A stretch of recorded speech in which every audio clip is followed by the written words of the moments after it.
Okay, I'd like to call this planning commission work session to order for Thursday, March 6th, 2025. My name is Carl Johnson. I'm the chairman of the Clark County Planning Commission. Before we begin tonight, I would like to announce that our planning commission work sessions are hybrid, both in person and via WebEx. For the virtual and in-person members of the planning commission and staff, please ensure that your microphones are turned off or muted unless you are speaking. There will not be any public comment during this work session, but members of the public can watch or listen. This evening agenda is followed. Before I get to that, I just wanted to welcome Kyle Fadness, our new, is it Fadness? Yeah, Kyle. He's our newest planning commissioner, and so he will be taking his first dive into a meeting today. And so with that said, let's begin with Bart Ketching on comp plan policy and rural natural resource element, chapter 3. If you can give an intro, yeah, sure. Oliver, you're going to go? Yes, good evening, Chair and members of the Planning Commission. For the record, Oliver Ojiako. Before Bart go over the rural and natural resource element, I just want to reiterate again that this is a very light schedule for you. I know you want to review more chapters. After tonight, you would have reviewed 9 chapters or 9 elements. We are making progress. We have about 5 more chapters left: land use, housing, transportation, capital facilities, and then the climate bill. So those are the 5 chapters that are left. As I said, we are making progress to begin providing those draft for your review. I wish I could hasten how soon those chapters will appear before you, but we are making progress and you'll get them. I believe the last meeting of the climate advisory group is that March 20th? 26th. March 26th. So hopefully we'll take a look at it. If it is the hardest chapter, we'll begin to provide that to you. So with that, let me turn it over to Bart Ketching, who will go over the rural and natural resource element. And both Jose and I and our legal counsel are here to answer questions that you may have. And Bart, take it away. Yeah, good evening, Bart Ketching, planner for Clark County Community Planning. Nice to meet you, Kyle, in person. As Oliver said, tonight we have a couple more chapters to go over our proposed amendments that we would bring forward in the overall update package. My portion this evening is the Chapter 3, Rural and Natural Resources element. The Rural and Natural Resources element is a mandatory element under the Growth Management Act. It's Goal 8 in the GMA, and it's been part of our plan since the beginning. The current language, other than the changes that we're identifying here tonight in the goals and policies, the current language is presumed to be in compliance, and what we've been working with in the last 10 years. In what way, Chris? Oh, okay. Exemption does not hold. I was just speaking of the main language in there, and yeah, I hear you. Okay, thank you, Chris. So, no, that's fine. That's fine. I thank you for the clarification. You all are probably aware of this, but just to not put too fine a point on it. The rural element applies to areas outside of the urban growth area of any of the cities. So, and it encompasses both the rural residential zones like the R5 that most of the rural home sites are on, as well as the resource zones such as ag and forestry. So moving on to the goals and policies, as we did last time, we have a table format that you all have been provided with. And so we have created a kind of before and after, left and right layout.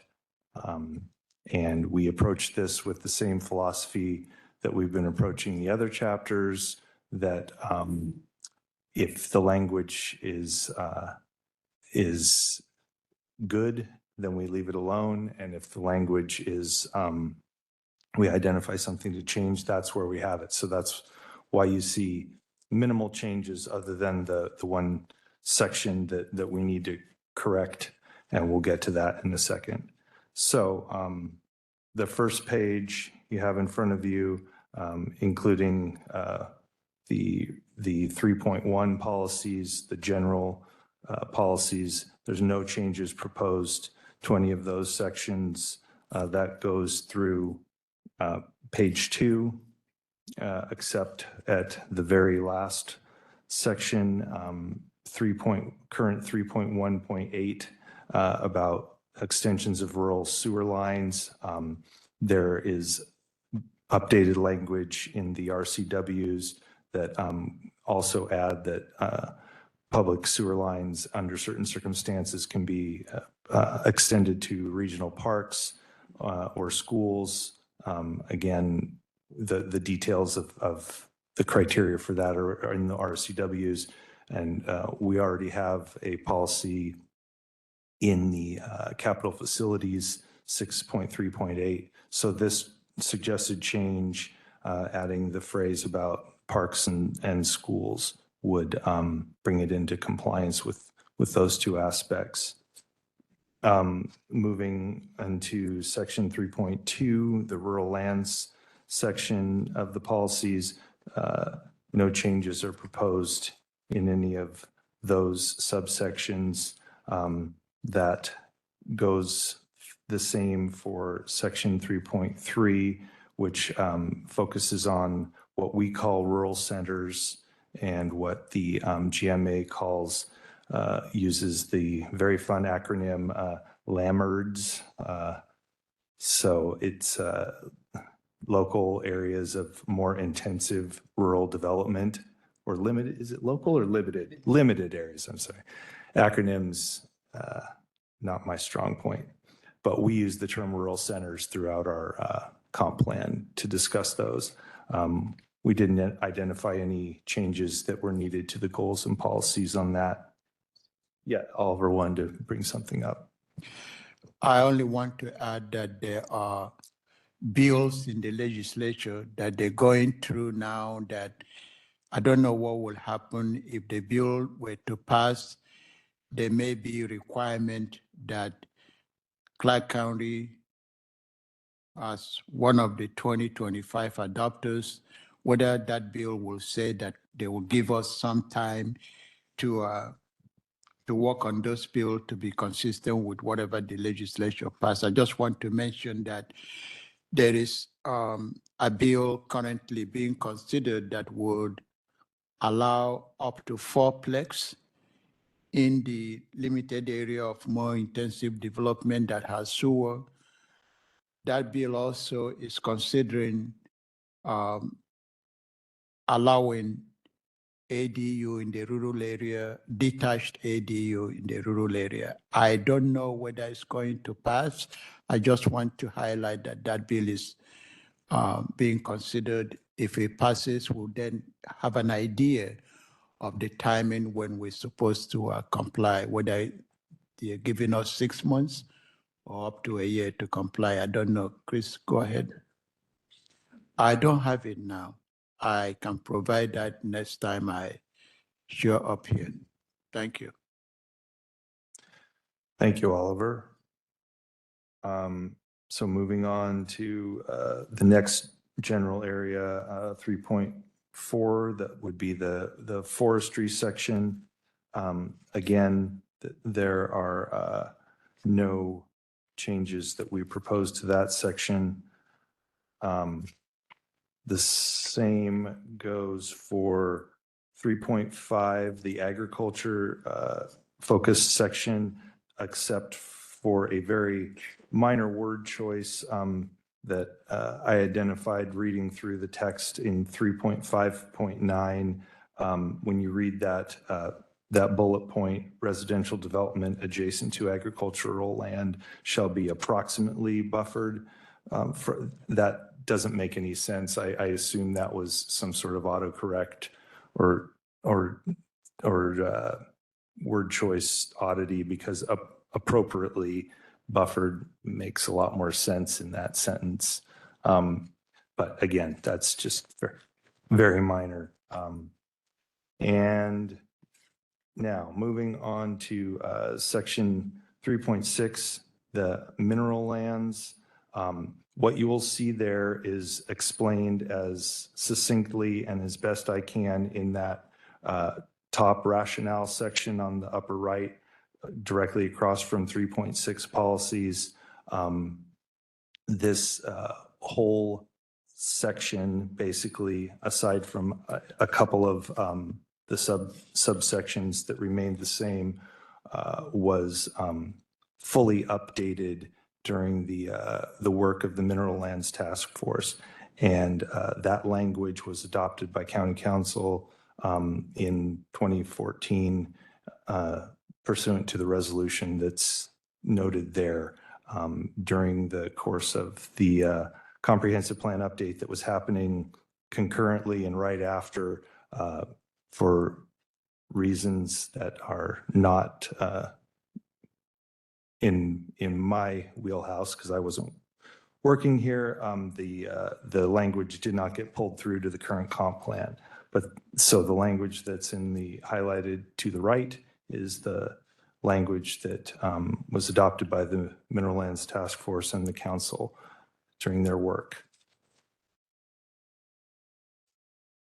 And so moving on to section 3.7, speaking of urban reserves and associated policies, the small change in 3.7.2 is simply to add a abbreviation to make the language consistent with the rest of the section. And after that, there are, I believe, no other proposed text changes to the goals and policies. And that's the end of my formal comments. Happy to answer any questions I can, and I've got Oliver and Jose and Chris here to clean up my mess. So of course, make sure that if we are, Kyle, if we just say your name so that it's for the record, for the, you know, whatever, the speaker, and then the rest of you know it. So, and just let me know who needs to go. So any questions? I have none. I can do that. Brian, do you have any questions? No questions. Mark, do you have any questions, Mark? No, I don't. Thank you for asking. Kyle, do you have any questions? I just wanted to ask, just for my own knowledge. So you mentioned that the language here was adopted by the council previously. It just was, like you said, excluded during the last update. Yeah, so there was a project, the surface mining overlay, that it's a 4-year-long project. And at the end of 2013, there was draft language that was that hadn't been adopted yet. And initially we came to the Planning Commission similar to this type of meeting to start our evaluation for 2016. So at that time, draft language that was brought forward that was subsequently changed as it went through the legislative process. And so that draft language stayed through the process. So we had a meeting with the Planning Commission, I think February of 2014. This language was adopted by council at the end of 2014. We didn't come back to the Planning Commission until 2016, proposing that language. When you go back and look at what was brought forward, it showed the new language stricken as opposed to the old language. So the draft language sort of morphed and came forward. And so that's what ultimately got put into the comp plan during that 2016 process. Okay, yeah, thank you. I just want to make sure I understood the background of this. No other questions. Thank you, Kyle. Good question. Eldon? Any questions? No. Jack? No. Is Jeremy on by any chance? Okay, Jeremy is not on. Okay. And I have no questions.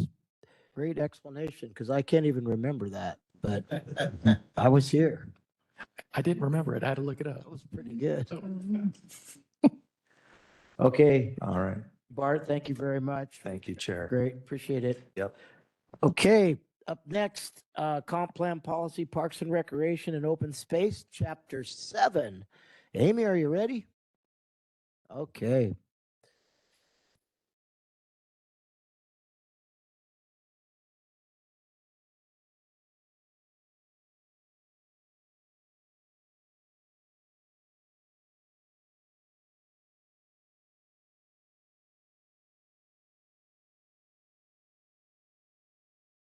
Good evening, Commissioners, Commission Chair, welcome. Kind of see with my glasses. So tonight, it is my job to discuss with you, for the record, my name is Amy Wooten, planner with Community Planning. Sorry. My job tonight is to go over with you the changes to goals and policies section of Chapter 7, the Parks, Recreation, and Open Space element of the comprehensive plan.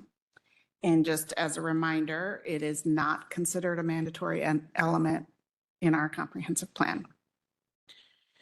Just a little process. We did work with Parks Development staff in these changes.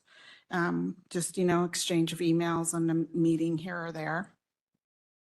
So on page 1, I would like to point out that there are no proposed changes to the countywide policies. So all the policies that we're changing are just for Clark County. First changes that we're proposing are to policy 7.2.2, 7.2.6, and 7.2.7. They're all very minor and will correct or just improve word choice.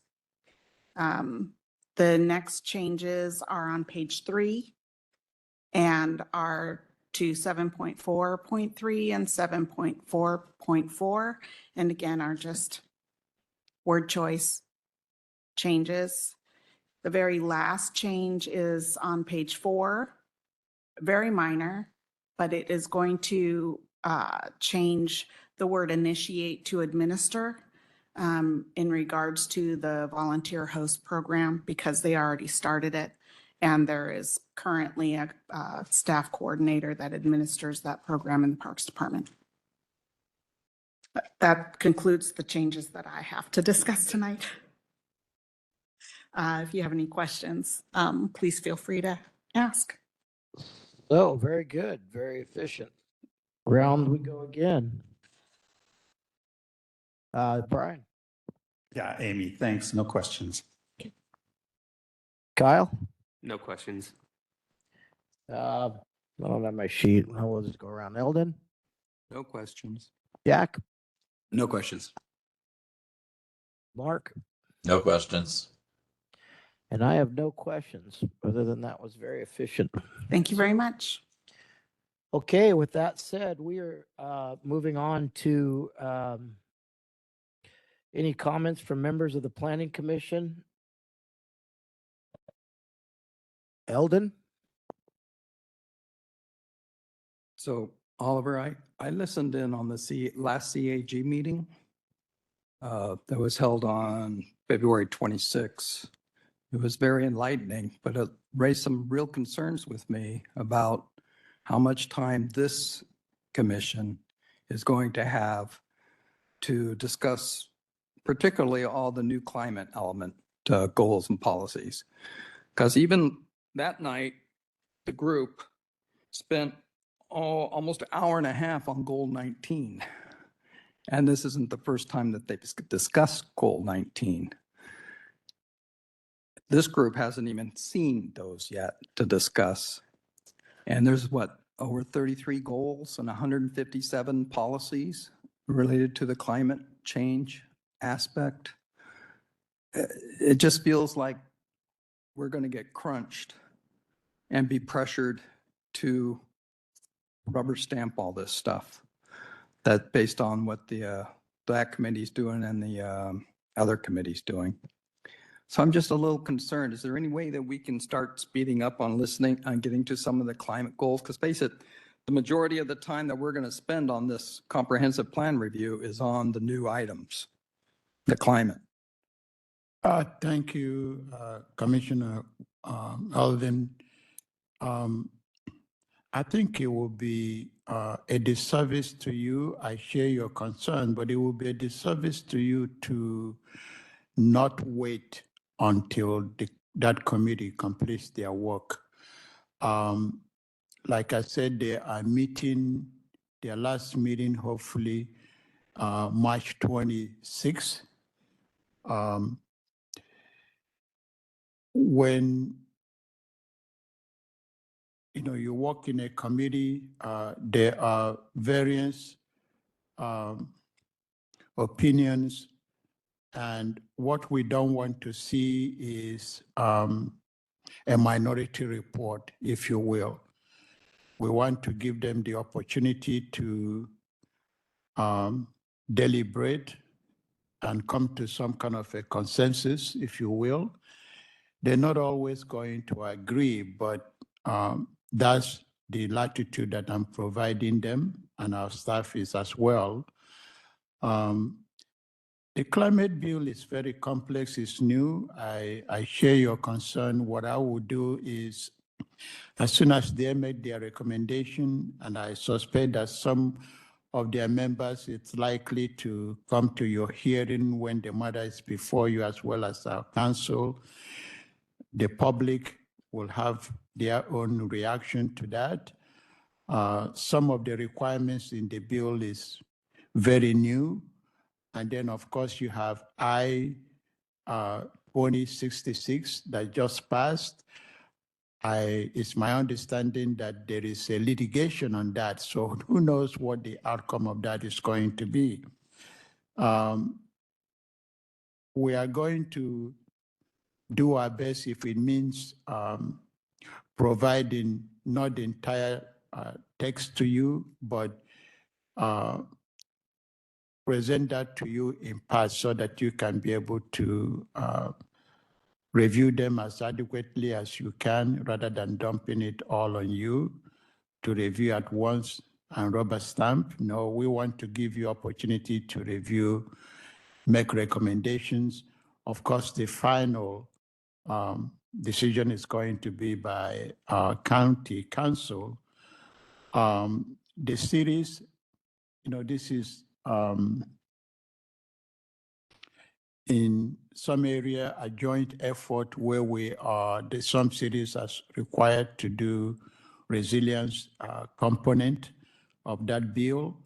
And we have one consultant that is working with us. We will go away, the county and the cities will work on the resilience and go through their own process. But I share your concerns, and I would rather wait until there is a product that I can come to you with. Okay, but in that meeting, there was about 10 goals. It looks like there was a consensus that they were okay from the group. And so now and after that, then they started going on the goals that didn't have a consensus, and that's what bogged down a lot of time. Yes. Is there any way we can look at those 10 goals ahead of time, at least get those done with? Let me reach out to Jenna, excuse me, and see whether we can bring those ones that they have agreed to move forward or have no major issues. So if that's the case, we will bring that forward before the Planning Commission. Let me check with Jenna to see whether those ones are ready to come before you. Because it appears that those 10 goals were kind of like the low hanging fruit. If we can at least get those discussed in front of this committee. Yes, and I was at that meeting, and like every other group or every other, anytime you look at a policy 2 or 3 times, you have a different opinion. So I know our legal counsel would like to chime in, but I am concerned. I just want them to feel comfortable, because those that have said we don't have any issue in 1 and 2 are coming back and saying, oh, I think I do now. So I just want to be able to make sure that there is a good process and that you will have the opportunity to review what they have come up with. Chris? Thanks, Oliver. Chris Cook, Chief Civil Deputy Prosecuting Attorney. There, I can get it right.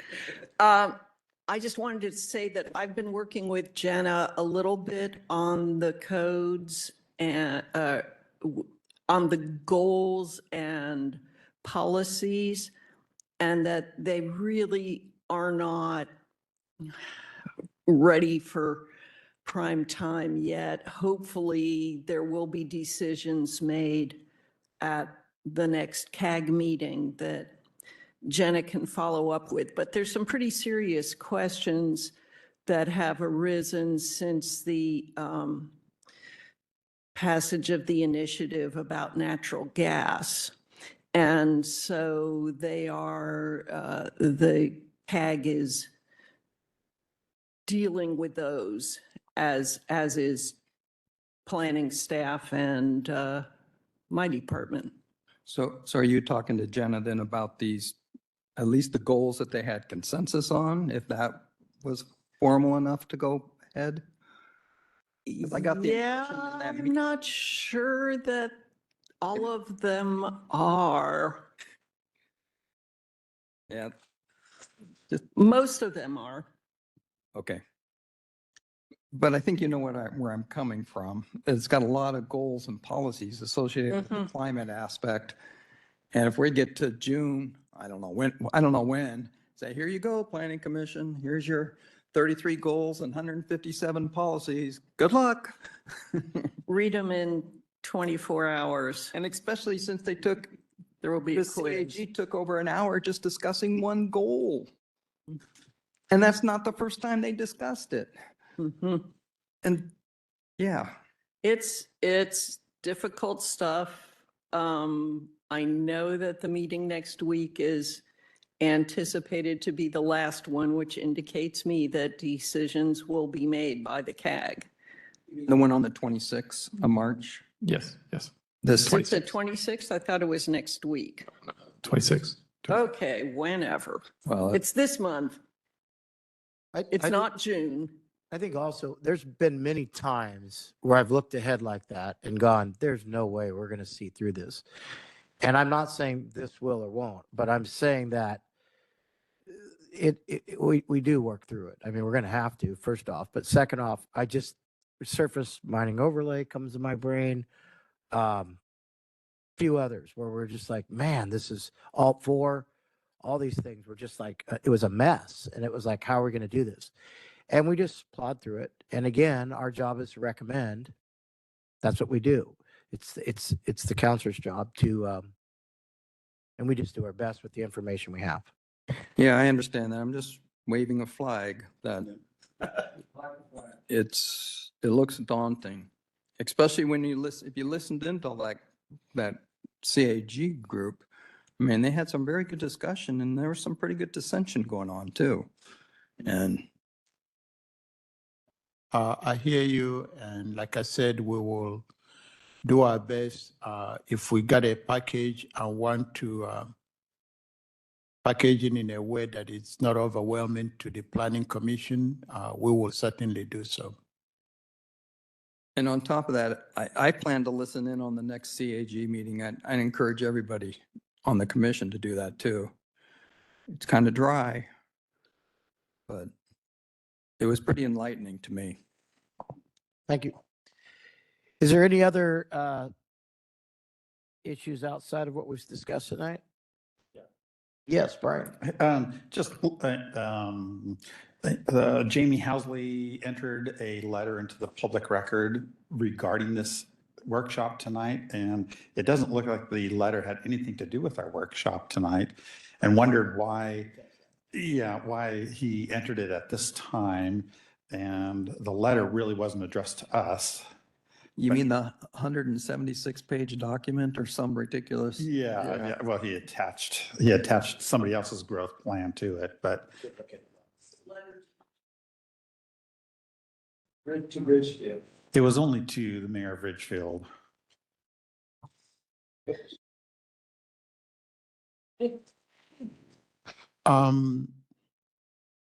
Thank you, Planning Commissioner Albert. We received the letters, and it was addressed to each of the mayors in the county. And some mayors are beginning to send that to different groups like the Planning Commission and so forth. I received the letter from the one that was sent to the mayor of Vancouver, but then we received a copy of all the ones that went to each of the mayors. It's the same letter, but copied to individual city mayors. There are a few things in the, you're right that the letter doesn't really address, the work session tonight. However, it did address few things that, one, that the county and the cities, or maybe in this case, the county is not allowing each of the cities to consider using market factor in their, as they develop their, and go through this update. And two, that along that same line, that we are not following up on the guidelines from Commerce. And then finally talked about the timeline that we are on now, and give example of some cities that are maybe one or two cities in King County that are still working on updating of their plan, even though King County plan was due December of 2024. So if we were to take our time to get it right, I don't think that there's going to be any penalties. I think that's really the gist of that letter. The only thing I will say, and Chris will likely chime in, is that the issue of market factor, if we begin to have that conversation, since we have been using the vacant buildable lands model, we and all the cities agreed to use one model in terms of the planning tool that we use. And in doing so, it is the council, and I think we've come to this planning commission to share with you and provide you update as to how the vacant buildable land model works and how we use it in the planning as a planning tool. And it's only the council that makes a decision on what assumptions, if you will, that the model can use in estimating what is vacant and what is underutilized and so forth. So over time on the planning policies, the county has used a market factor And what is a market factor? It's kind of like a forge factor. If you're sizing your urban growth boundary, we know that the likelihood of every property owner selling their property and developing is not real. Some will, for whatever reason, delay selling their property.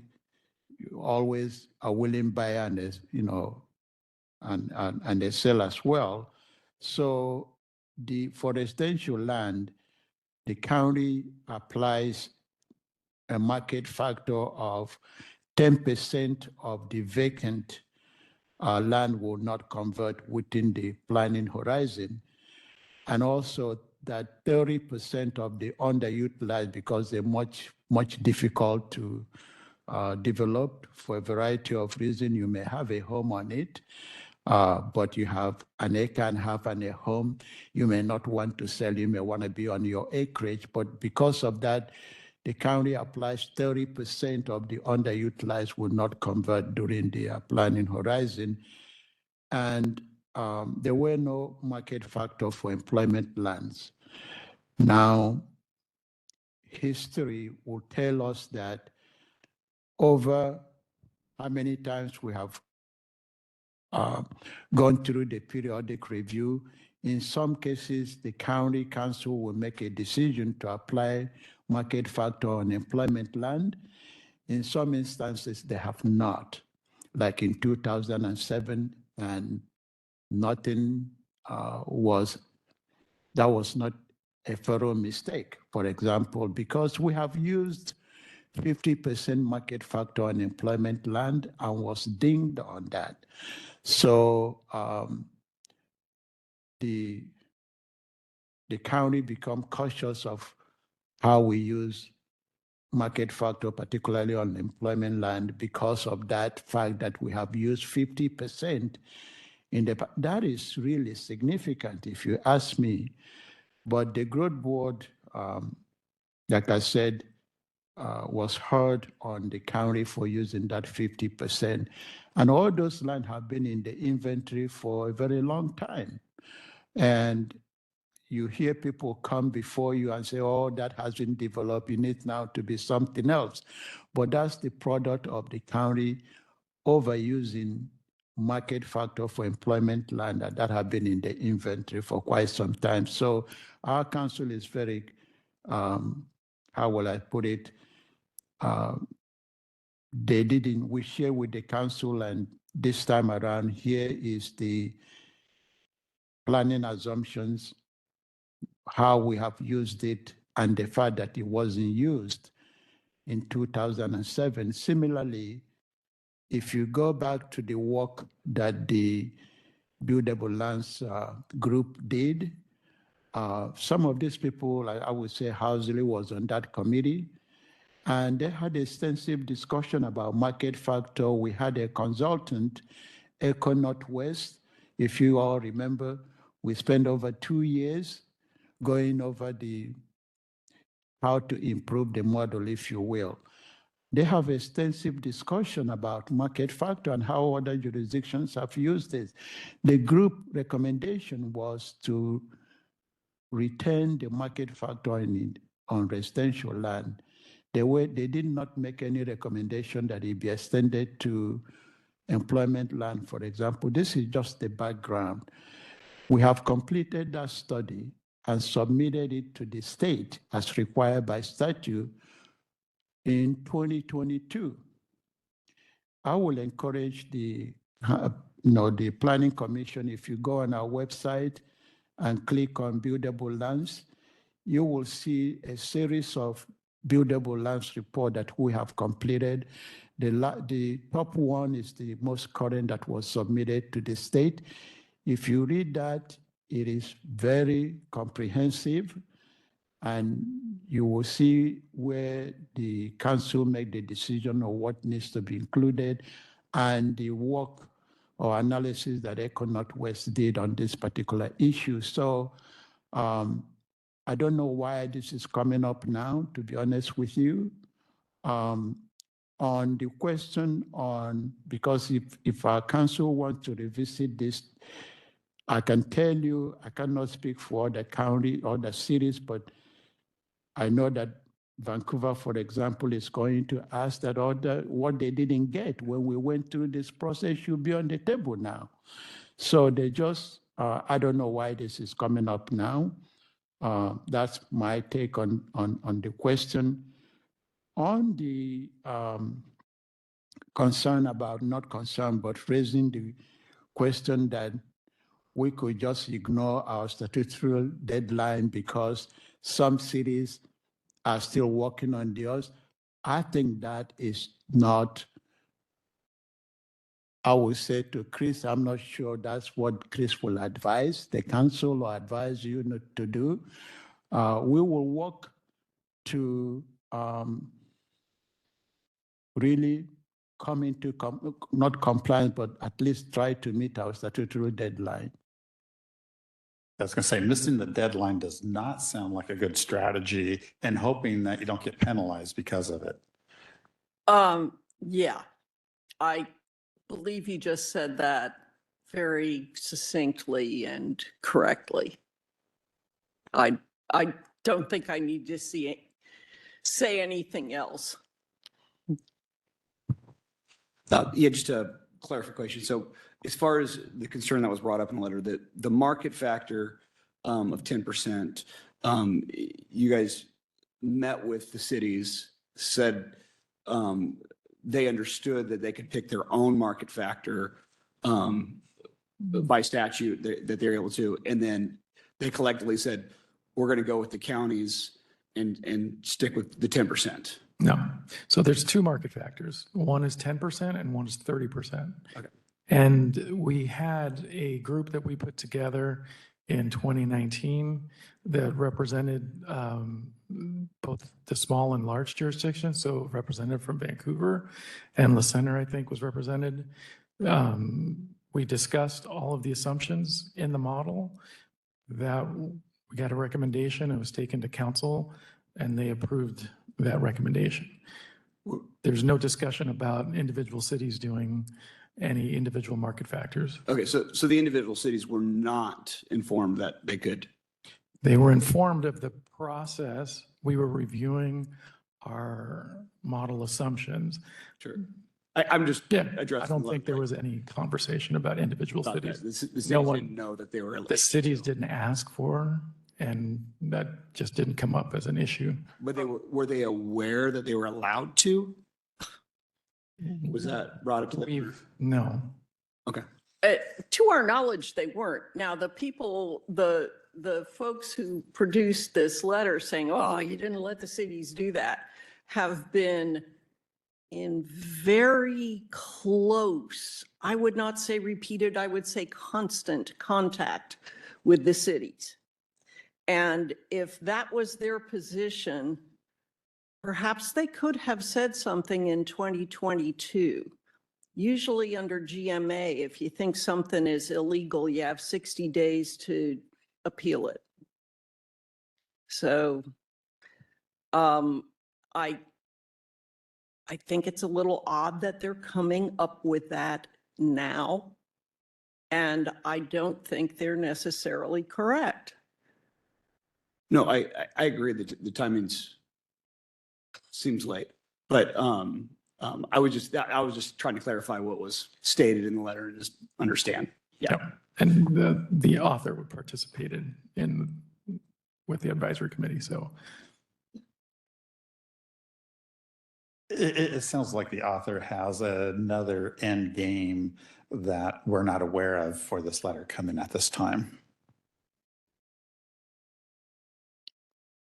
You're saying it well, I don't know, but I'm not sure that this is the timing to bring it up. Just like our legal counsel indicated, I made that observation after the study was submitted, that it is a GMA action.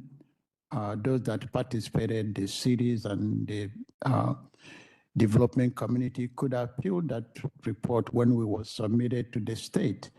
The state reviewed, the state received that and acknowledged receipt. They didn't tell us that there was anything wrong.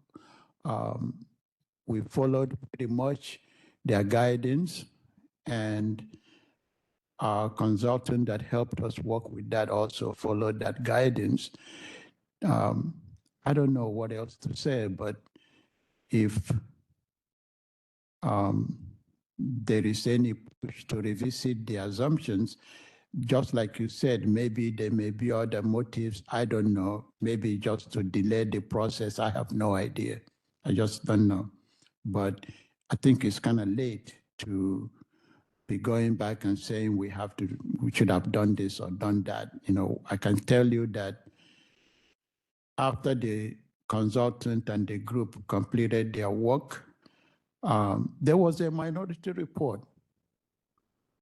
And the county staff and the commissioners at the time, or councilors at the time, spent another 9 months going over what the objection of the minority report wanted to see.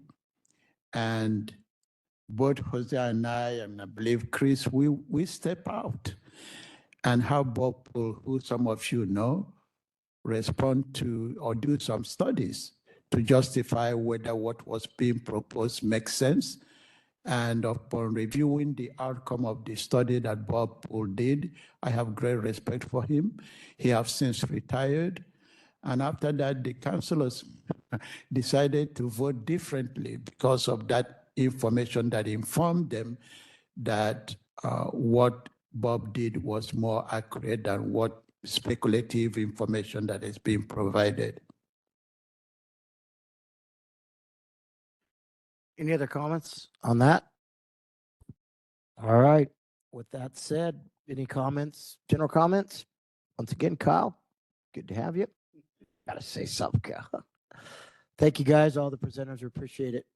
Appreciate it very much. With that, we'll be adjourned. Oh, Oliver, did you have something? I will be updating. I don't know when we will be before the planning commission, but following on Alden's request, as soon as the CAG completes their work, we will start. If we may start with the climate bill element to have you start looking at that. Can you turn on your mic? Eldon, can you turn on your mic? Thanks. I'm sorry, Ms. Eldon. Chris, you're working with Jenna then to find out which of these goals that we can Yeah, take to the planning commission, so maybe. as is our consultant, I actually got an email from Jenna during this meeting. So they're working on it. All right, tell her we're anxious. I will. Oh, no, wait a minute. Is that ANSI, did you No. say? I will email her and tell her I'm anxious. Okay. I'll let her know as well. Thanks. So maybe in the April timeframe, we can start looking at some of those. Maybe. Yes, I'm hopeful, and if there are any other new development, I will share that with the Right. planning commission.